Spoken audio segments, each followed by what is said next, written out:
Welcome everyone to the podcast Game Changers. I'm your host Prasham, and today we'll be taking a deep dive into the world of gaming, where excitement is building up just days after the release of the highly anticipated game Spider-Man 2 exclusively on PlayStation. Here's a clip from IGN that shows how successful this game is. Marvel's Spider-Man 2 is enjoying huge success, becoming the fastest-selling PlayStation Studios game over a single day period. Now, according to a press release from Sony, Insomniac's PlayStation 5 exclusive sold more than 2.5 million copies in 24 hours. That's nothing short of spectacular, and it's set to make waves in the gaming world. Now, you may have a question, why should a normal person care about that? So let's put this question into perspective. The global gaming industry is currently worth a staggering $365 billion according to Visual Capitalist. To add to the amazement, it's projected to grow to $548 billion by 2028. That's more than Hollywood and music industry combined. In fact, Hollywood is taking ideas and inspiration from games. We just had a movie based on the game Uncharted starring Tom Holland and Mark Wahlberg. We also had a show based on the game Last of Us on HBO Max. And of course, we can't forget about the movie Mario. Here's a clip from Today All Day show that shows how successful the Mario movie is. Super Mario Brothers, the bros are smashing yet another box office record. The animated movie officially crossing the $1 billion mark, thanks to my son seeing it 7 times. Online data tracker Box Office Mojo reports since Mario's April 5th release, it's ranked in over $490,000 domestically and upwards of $530,000 million, I think, internationally. It made a whopping $1.36 billion at the box office, making it the 15th highest grossing movie ever, and the highest grossing movie based on a video game. All of these works were a huge success. It's a testament to the immersive power of games transcending traditional entertainment.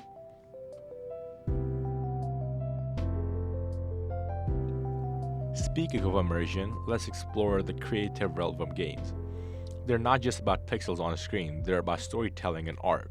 For instance, Grand Theft Auto 5 generated $8 billion in revenue, surpassing some of the highest grossing movies ever created like the Titanic or the Avatar.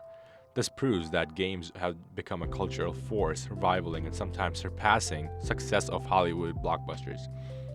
Also making the headlines recently was the acquisition of Activision Blizzard by Microsoft for $69 billion, making it one of the biggest mergers ever. This gives them right to renowned games like Call of Duty, Diablo, Candy Crush, etc.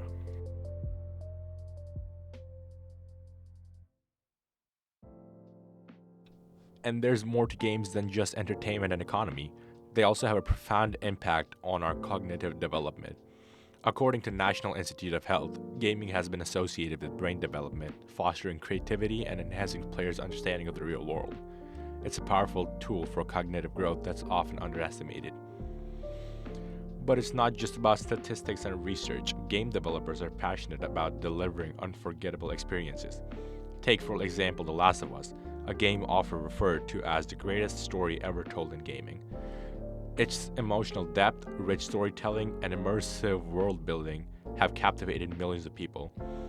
And it's not just The Last of Us. Here's a clip from my good friend who mentions how games have helped him throughout his journey. I'd say video games are beneficial for everyone, and especially for us students, because there's a couple of good games on PlayStation, such as Uncharted, and these games are somewhat historically accurate. They teach you a lot of history.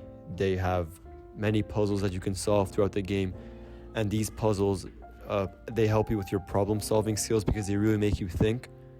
And some of these puzzles, you have to pay attention to what's going on in the game to be able to solve them. You can even find insights on its development in the articles like the one on the PlayStation blog and reviews that explore its place in gaming history. It's clear that the developers care deeply about the players, pushing boundaries and striving to craft experiences that resonate with the human spirit. They're the creative minds who continue to shape this industry, offering new dimensions of art and innovation. In fact, some refer to The Last of Us as the example of how games can transport us to incredible worlds and touch our hearts. As we wrap up today's episode, remember that gaming is not just a pastime, it's a cultural phenomenon, an economic powerhouse, and a creative canvas that has the power to change lives. It's a medium that keeps evolving and shaping our world in unprecedented ways.